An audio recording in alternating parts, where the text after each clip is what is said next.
lot of the times Muslim women of color are not represented in spaces where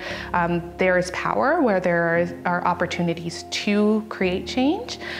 So for me, it's always been a priority to not only be visibly present, but also to be effectively present, so that the work that I'm doing is creating more space for other Muslim women and other women of color and other women in general to enter into spaces where they've traditionally been underrepresented. I'm starting to see that the nature of the impact I can make is way more effective here in Canada because I understand how to navigate spaces in a way that will create more impact in the future. So 3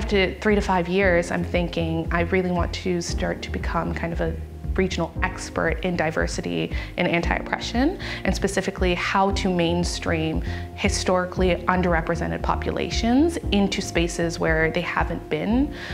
present, and particularly around policymaking and with an equity focus.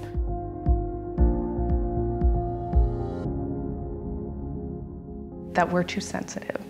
Right? And I think it's a shift of, we're not too sensitive, but we're really understanding the things that have historically been oppressive, and we're now calling it out where racist jokes are no longer the norm, or they shouldn't be, and that there's a real value in the conversation that's happening. It's not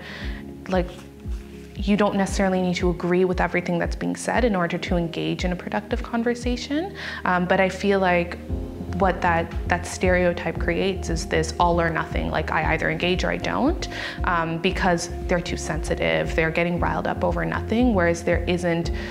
that willingness to even engage or even try. So for me, what really brought me here is the priority from the ground up on that intersectional feminism, that anti-oppression, and I really want to see it done well, because I can always go to conferences and point out how it's done badly, but I've never seen it done well. So for me, this is really an exciting opportunity to see what practices I can carry forward, what recommendations I can make to future conferences, to future programs, future planning, that can really take advantage of the voices that we have, but also create spaces that allow those voices to be cultivated and actually leveraged.